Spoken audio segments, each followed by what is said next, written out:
Vois-tu Ça, d'autres ça, choses? ça vient fragiliser en fait toutes ces relations sur le plan humain. Il y a un système GPS qui est au niveau du troisième œil.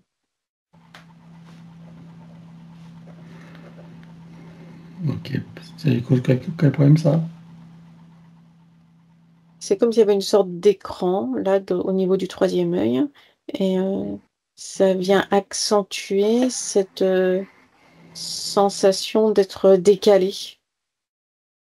Mmh, pas dans de ne pas être ni dans l'incarnation, ni dans l'époque, ni dans le type de société dans lequel elle aurait voulu être. Hmm. Vois-tu d'autres choses encore, si tu la scannes encore?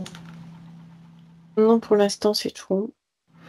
Ok, donc à part cette ventouse avec ses points secondaires, et puis ce GPS au troisième œil, il n'y a rien d'autre. Non, Tu as scanné tous ces corps. oui, il y a d'autres ventouses secondaires puisque cette Ah, ventouse, ce n'est pas quelque chose d'artificiel dans le sens où ce n'est pas une technologie. C'est une ventouse qui appartient à une entité, c'est une sorte d'entité poulpe qui est là posée sur elle et cette ventouse est une ventouse d'un des bras de cette entité poulpe-là. donc les secondaires sont situés où? Elles sont situées sur les corps subtils. Les autres ventouses sont plus petites. Ça n'est pas exactement semblable à un poulpe tel que l'on connaît sur le plan terrestre. Il y a cette ventouse principale qui est directement reliée à ce que l'on pourrait appeler le corps, et puis toutes ces ventouses secondaires qui, elles, sont placées un peu partout, mais principalement sur les corps subtils. Hmm. Il y a un corps subtil qui est plus prédominant que l'autre? C'est le corps émotionnel. Eh oui, ok. Et ça lui cause quel problème tout ça? Une fragilité sur le plan émotionnel. Et comme il y a toujours cette aspiration-là, que ça vient créer une sorte de manque. Et c'est ce qui vient créer ce phénomène de dépendance affective qu'elle nomme dépendance affective. Hmm. Ok. Et donc c'est un poulpe. Mmh. Alors donc, il y a un seul poulpe ou tu en vois plusieurs? Non, il y en a un seul. Bien. Et c'est quoi son objectif?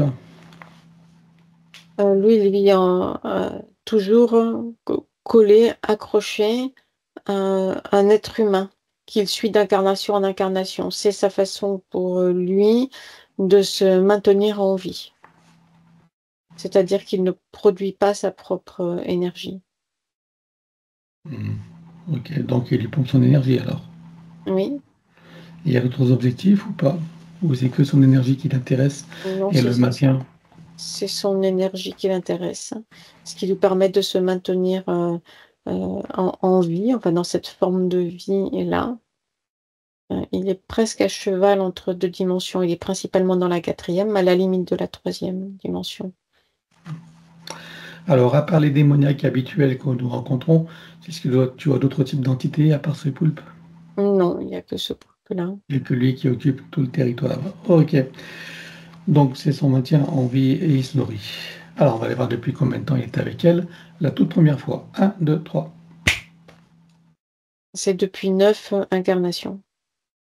Quand il s'est pris la première fois. Et il était là comme embusqué, caché aux aguets dans la zone de désincarnation, humaine. Et il l'a capté là, au moment d'une désincarnation. Et bien sûr, elle était sur sa fréquence. Oui, Quel type de fréquence? une fréquence de mal-être, de colère, de désespoir et de rébellion quant à sa situation. Hmm, ok. Et alors, qu'est-ce qui s'est passé? Il y a eu un désaccord, il y a eu des consentements ou pas? Il y a une proposition d'aide et de soutien, d'aide et de protection. Hmm. Elle l'a vu sous quelle forme? Sous une forme humanoïde angélique et lumineuse. Ok. Et bien sûr, elle accepte. Oui. Qu'est-ce qui se passe pour elle après? À partir de ce moment-là, c'est cette entité qui gère toutes les incarnations suivantes. Est-ce que c'est elle qui choisit les lignées dans lesquelles elle va s'incarner, en particulier celle d'Elisabeth aujourd'hui? Oui, c'est l'entité qui choisit les lignées. Quel type de lignée elle choisit pour elle? C'est des lignées qui présentent comme des sortes de fractures ou de fêlures, et notamment d'un point de vue émotionnel, hein, avec des vulnérabilités sur le plan émotionnel. Et Ok. aussi des différences de fréquence et d'incompréhension mutuelle entre les polarités masculines et féminines. Bien, on va regarder quel type de vie elle a eu avant cette désincarnation qui a permis à cet être de la, de la percevoir, donc dans cette zone de désincarnation. Alors, tu vas dans la vie précédente, je veux savoir à quelle époque nous sommes, quel lieu, quelle est sa polarité et le contexte. Un, 2, 3. C'est la fin du Moyen Âge. En France, la région, c'est la Bourgogne. Et il y a comme une notion d'enfermement, de cloître, hein, et de religion. Elle est là, elle est une religieuse, mais c'est ce type de religieuse qui est euh, enfermée, cloîtrée dans un monastère. Ok. Elle y était depuis quel âge elle était là? Depuis l'âge de quelque chose comme 14-15 ans, au niveau de la préadolescence. Mhm. Qu'est-ce qui fait qu'elle s'est trouvée là? Pas d'autre solution. C'est comme une question de survie. C'est sa famille qui l'a placée là. Une famille trop Trop pauvre, pauvre. pas de dot. Donc la solution, c'est la religion. Hmm. Ok. Et elle quitte son corps à quel âge là? À 29 ans, suite à euh, il y a un affaiblissement général du corps, un amaigrissement général. C'est comme si elle s'était laissée mourir, mais par esprit de rébellion et pour échapper à sa prison. Parce qu'elle considère comme être une prison, sa situation. Hmm. Ok. Donc c'est une rébellion. Ok. Bien. Et avec les conditions qu'on a vues tout à l'heure à la désincarnation. Alors, je suppose que pendant que tu as toutes les informations, que toutes les parties de Elisabeth prennent conscience et connaissance de la situation, de la supercherie et des conséquences. Oui, Ça fera partie de leur bagage de connaissances et de futures compétences. Alors, comment est-ce que tu vois qu'elle a eu de vie humaine dans cette boucle de manifestation de son soi supérieur? dans cette boucle-là, 36. Dans ces vies humaines. Ok. Alors, on va aller voir d'où elle vient avant d'entrer dans cette fausse matrice. Et sous quelle forme? Un, 2, 3. Il y a une sorte de notion de liberté, et elle a une forme ailée. C'est une sorte d'humanoïde ailé, mais avec un petit peu comme les aigles qui peuvent planer très longtemps et bien au-dessus. Donc, c'est plutôt des plumes alors. Oui, Ok. On est sur quelle planète là et dans quelle constellation? mais elle n'est pas totalement oiseau. C'est comme une sorte d'hybride humain-oiseau, quelque chose comme ça. La dimension, c'est cinquième dimension. Et la planète, c'est une planète de notre univers, mais il y a comme une sorte euh, comment dire, de plusieurs planètes là qui se suivent à la suite les unes des autres, à la frontière de notre univers. Ça fait partie de ces planètes dites planètes ressources, où les êtres qui sont là, placés là ou créés là ou qui vivent là, sont là, sont créés en fait pour être déplacés. Enfin, les sujets qui sont considérés comme viables et intéressants sont placés dans d'autres espaces-temps et sur d'autres planètes, hein, Mhm. une Qui fois est-ce qui, gère- arrivé, une fois arrivé à maturité. qui est-ce qui gère toutes ces planètes alors qui contribuent au déplacement des êtres? Ce groupement de planètes-là, ce sont des reptiloïdes, mais des reptiloïdes à polarité féminine, pacifiques, scientifiques, et qui, elles aussi, ont cette particularité d'être ailées. Mais ces êtres-là, par contre, ont des particularités plus reptiloïdes qu'un oiseau. D'accord. Donc leur fonction de ces êtres-là, c'est d'ensemencer les mondes, c'est ça, avec des espèces qu'elles ont élaborées Oui, sur c'est ces ça, planètes, c'est des ça, espèces jugées viables. oui. Bien. Et donc celle qui est Elisabeth aujourd'hui, c'est un humanoïde. Tu me dis qu'elle est hybridée humain-oiseau. Oui, Elle a une fonction particulière sur cette planète ou pas? non, c'est simplement comme une sorte de, s- de zone d'élevage, d'expérimentation, de laboratoire. Mais dans cet espace-là, la liberté est complète. Ok. Donc pour elle, son mode d'existence, c'est le plaisir d'exister, c'est ça? Exact. Ok. Qu'est-ce qui s'est passé pour qu'elle se retrouve incarnée sur Terre en tant qu'humaine à partir de cette forme de manifestation? Parce qu'elle a été prélevée par ces êtres-là, ces reptiloïdes à polarité féminine scientifique, pour être placés Mhm. ailleurs. Donc, en l'occurrence, elles l'ont placée sur l'espace terrestre, mais avant qu'il y ait la mise en place de la matrice artificielle terrestre. D'accord. Donc tu veux dire que dans l'espace terrestre, il y avait des êtres ailés, humanoïdes. Oui, Ok. Mais c'était en cinquième dimension. oui, c'était en cinquième dimension avant la mise en place de la matrice artificielle terrestre. Hmm. Ok. Et alors, donc elle va rester combien de temps sous cette forme dans l'espace terrestre? Il y a plusieurs cycles de désincarnation puis d'incarnation dans cette forme-là. Ça a duré plusieurs centaines d'années. Et ensuite, hein? Ensuite, il y a eu des modifications on va dire de la population, là, qu'elle soit animale, humaine ou hybride, donc principalement mis en place par ces entités-là, reptiloïdes féminines, parce qu'il y a eu ce déploiement de la matrice artificielle terrestre qui n'était pas dû à ces reptiloïdes féminines. Elles ont subi en fait l'arrivée de cette sorte de grille Hmm. Et qu'est-ce qui se passe pour eux? qui est venue appauvrir et limiter et transformer, abaisser en fréquence tout ce que elles avaient mis en place.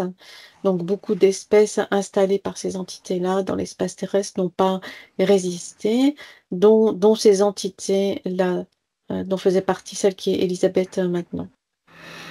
Qu'est-ce qui est devenu alors? Il y a eu des incarnations, mais sans possibilité de se réincarner une fois cette grille magnétique déployée. Donc elle est restée là longtemps, dans une sorte d'état d'être de stase. Et puis petit à petit, il a commencé à y avoir des premières incarnations, mais sous forme animale, d'oiseaux.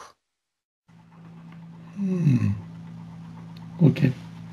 Il s'est passé combien de temps en stase avant de ses premières manifestations en tant qu'oiseau? Plusieurs milliers d'années là.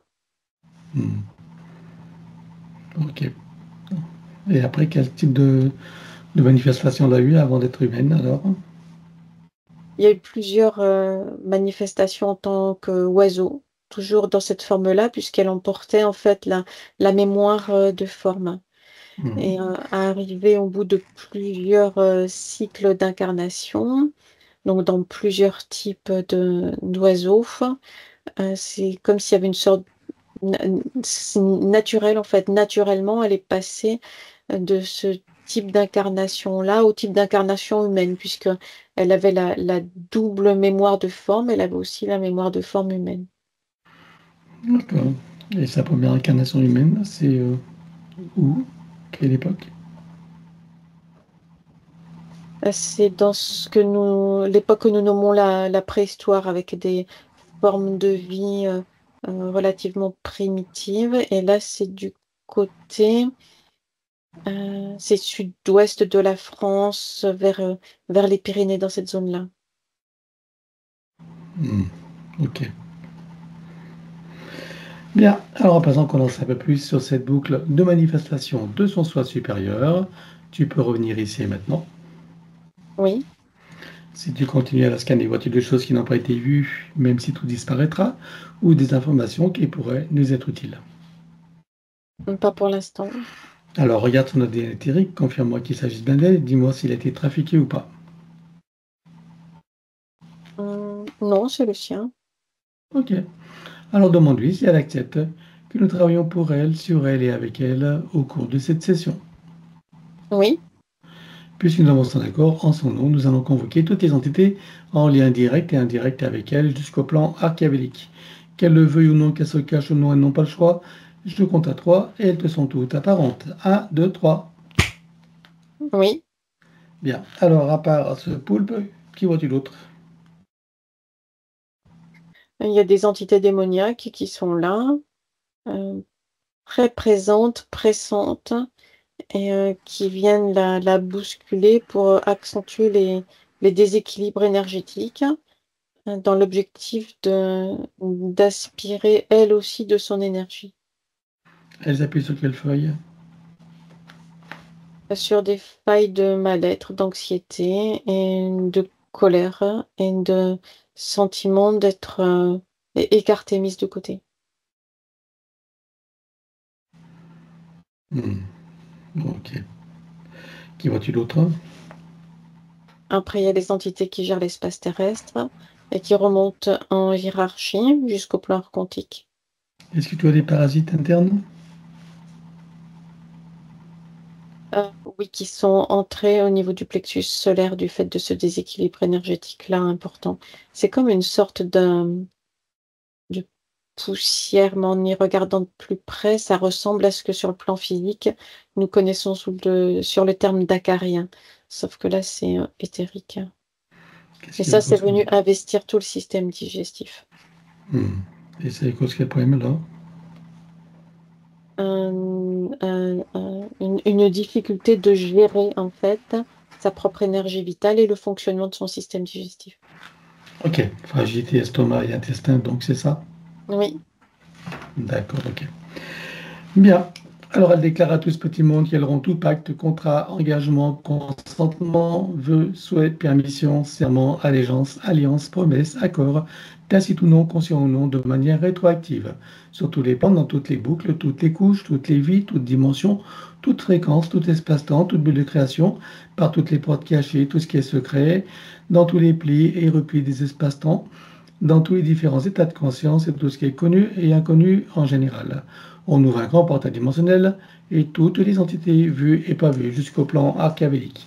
Tout dispositif vu et pas vu, tout ce qui n'appartient pas à ces corps, énergie, conscience et information d'origine vue et pas vue, disparaît avec traces, mémoire, empreinte, écho, résonance, réminiscence, système duplicatif et reproductif, copier-coller, programmation sur tous les plans, multidimensionnel, quantique, fractal et autres inconnus. On ouvre un grand portail dimensionnel et tout disparaît totalement. 1, 2, 3. oui, Tu le refermes, tu l'effaces. oui, Elisabeth se place dans une bulle critique de protection. oui, Elle se crée des racines jusqu'au cœur de Gaïa et aspire énergie, substance, vitalité, structure. oui, Elle se connecte à la source et fait descendre information originelle, énergie, conscience, puissance créatrice et amour. oui, Elle reprend d'énergie, se ravigore, se restructure, prend de la vitalité et se souvient de qui elle est, en essence, au-delà de toute forme, et le ressent pleinement. oui. Comment vois-tu Elisabeth à présent? Ah, c'est beaucoup plus stable, clair et léger dans son espace d'énergie maintenant. Alors dis-moi comment réagit cette entité. Il y a de la colère cette colère-là fait grossir l'entité, et elle génère comme une sorte d'encre noire qui vient se déployer au-dessus et autour d'Elisabeth pour la bloquer. Alors on va la bloquer à notre tour comme un arrêt sur image sur tous les plans. 1, 2, 3. Oui, Tu reviens en arrière et tu te positionnes à un moment juste avant que l'entité réalise qu'il se passe quelque chose et qu'elle n'ait eu le temps de faire quoi que ce soit. oui, Tu ouvres un portail dimensionnel et tu vires tout. 1, 2, 3. oui. Regarde la bulle énergétique de Elisabeth. Dis-moi s'il reste quelque chose. Il y a des échos et des résonances. Alors on élimine comme précité habituellement. 1, 2, 3. Oui, Voilà. Vois-tu d'autres choses en arrière-plan? non. Parfait. Alors dis-moi si cette entité a un moyen ou un autre de la retrouver et de la repérer. Oui, dans les autres incarnations dans lesquelles elle est intervenue déjà, cette entité. De quelle manière s'y prend-elle? Il y a comme une sorte de de point phosphorescent qui est là présente, comme une sorte de marqueur, qui est là présent en fait dans chaque incarnation. Ok, tu peux les éliminer. Oui, Alors tu élimines tout. 1, 2, 3. oui. Regarde maintenant si elle a encore un moyen ou un autre de la retrouver et de la repérer. Oui, elle a gardé des informations énergétiques d'elle qu'elle a stockées. C'est dans des sortes de cristaux qui sont là dans des replis de la quatrième dimension. Combien vois-tu de cristaux là? Il y en a 7. Ok, c'est multidimensionnel, quantique et fractal. Oui, Alors tu les exploses tous. 1, 2, 3. oui.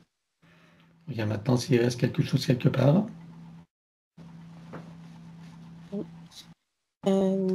Par rapport à son espèce, enfin l'espèce de cette entité-là, il y a comme des échanges d'informations. C'est-à-dire que c'est toujours le même type d'humain, toujours le même type de lignée. Et pour leur propre survie, il y a comme une sorte de réseau d'informations qui a été mis en place entre ces entités-là, comme une sorte d'entraide en fait.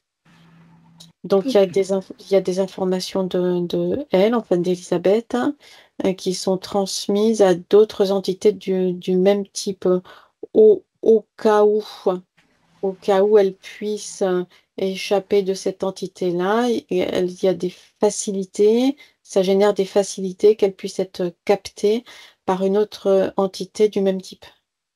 Tu peux les rassembler, toutes ces entités qui ont bénéficié de ces informations. Oui, Ok, alors tu élimines tout. 1, 2, 3. oui, Est-ce qu'il y a une banque de données quelque part qui alimente toutes ces entités? non, ça circule simplement dans leur, réseau, neuronal. Ok, bien. Alors, regarde si elle a encore un moyen ou un autre de la retrouver et de la repérer. Non plus maintenant. Alors maintenant, tu vas éliminer ces circuits neuronaux, autant à cette entité que toutes les autres qui ont bénéficié des informations. Donc, tu vas générer une amnésie totale. On élimine de leurs circuits neuronaux et autres moyens physiologiques ou biologiques ou même technologiques, le souvenir, la mémoire de l'existence de Elisabeth et pour tout ce collectif. 1, 2, 3. Amnésie totale. Oui, Comment réagit-elle, l'entité? heu, il y a comme une sorte de flottement, d'incertitude. Le regard est dans le vide, perdu. Très bien. Alors maintenant, on va regarder son soi supérieur. Je veux savoir où il réside et dans quelle situation. Il est sur le plan morantiel en observation. Comment est-ce que tu vois son âme? Elle s'est, repliée sur elle-même, comme recroquevillée sur elle-même, pour, passer le plus inaperçue possible. Et la partie subliminale?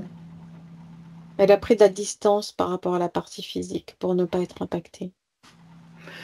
On va demander au soi supérieur s'il est adéquat que nous partions du plan morantiel pour recréer une nouvelle ligne de temps et une incarnation à neuf avec l'accès à son plein potentiel intérieur dans un équilibre, une harmonie, une santé parfaite sur tous les plans, une parfaite sécurité intérieure et l'amour qu'elle est.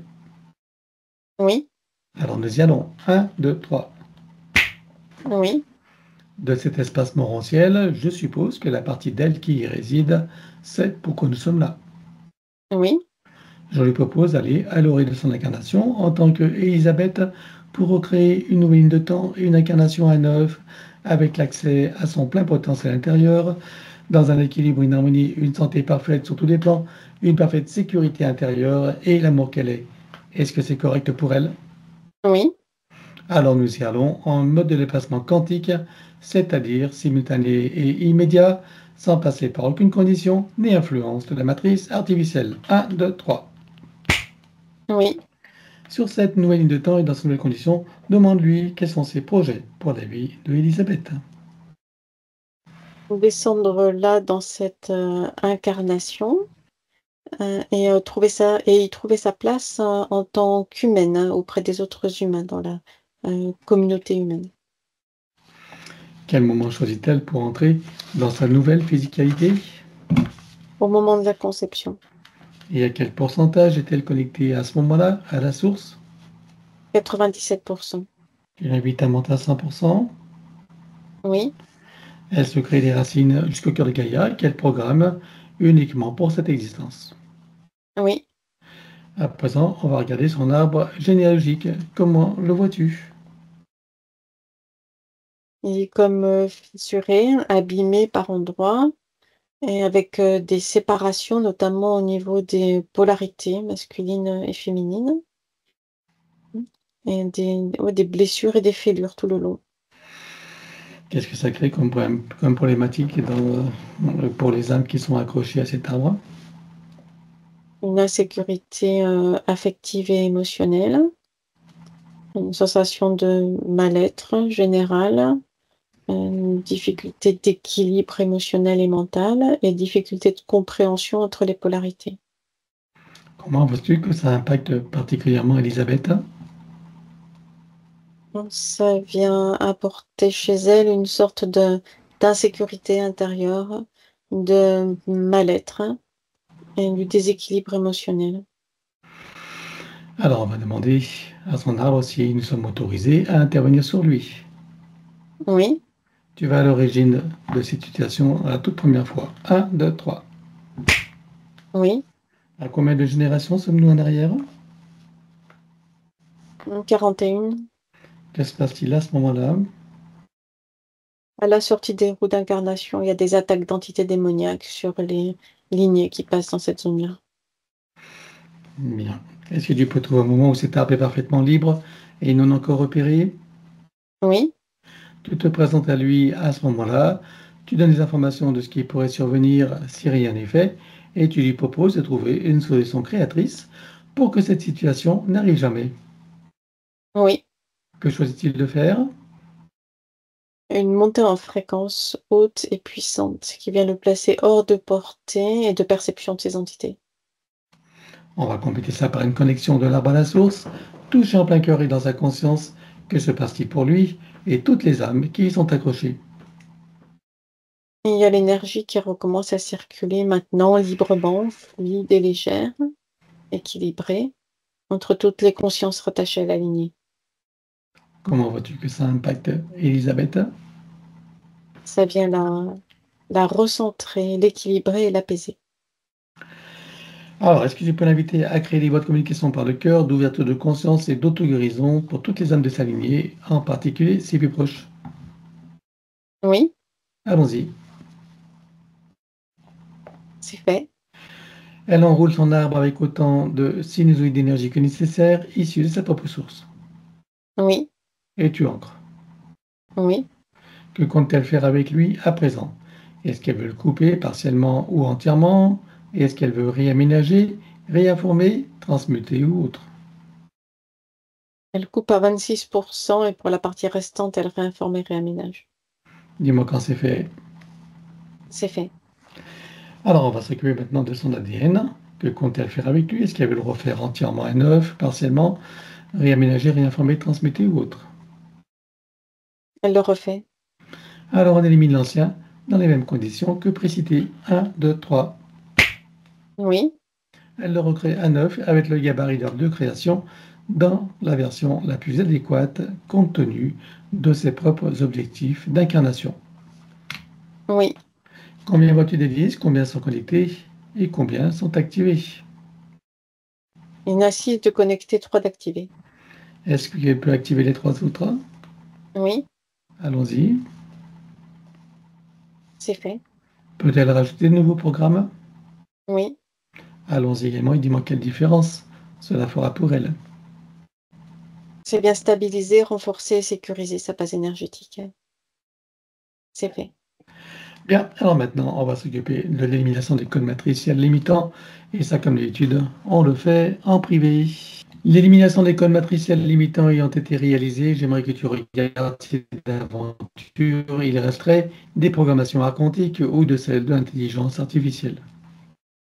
Non, il n'y en a pas. Bien. Donc, elle enroule son ADN déjà, elle remplace tout ce qui doit être avec sa propre essence. Oui. Elle enroule son ADN avec autant de sinusoïdes d'énergie que nécessaire issus de sa propre source. Oui. Et tu ancres. Oui.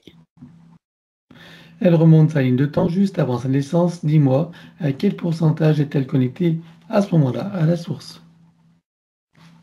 83%. Elle remonte à 100% tout en vérifiant ses racines et en créant l'équilibre. Oui. Elle s'apprête à venir au monde, elle envoie de l'amour dans le ventre maternel, dans l'environnement, elle vient au monde. Oui.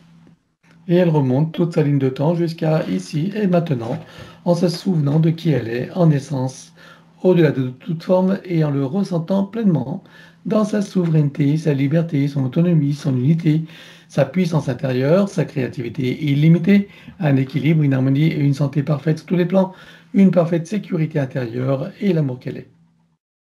Oui. Elle enroule cette nouvelle ligne de temps avec autant de sinusoïdes d'énergie que nécessaire, issus de sa propre source. Oui. Et tu ancres. Oui. Et nous effaçons l'ancienne ligne de temps avec tous les potentiels coexistants des passés, présents, futurs, sur tous les plans, multidimensionnels, quantiques, fractales et autres inconnus, dans toutes les boucles, toutes les couches et toutes les vies. Oui. Et elle déclare que tout ce qui est inhérent, attenant et afférent à l'ancienne ligne de temps sur tous les plans, dans toutes les vies, toutes dimensions, toutes fréquences, tout espace-temps, toute bulle de création, avec traces, mémoire, empreinte, écho, résonance, réminiscence, système duplicatif et reproductif, copier-coller, programmation, que tout soit rompu et effacé. 1, 2, 3. Oui. Et pour accélérer la manifestation de tout ce qui a été fait jusqu'à présent, y compris pour l'arbre généalogique et pour chacune des consciences concernées, tu vas baliser un chemin énergétique pour faire redescendre les énergies et les informations sur le plan physique en 3D et les ancrer pleinement. Oui.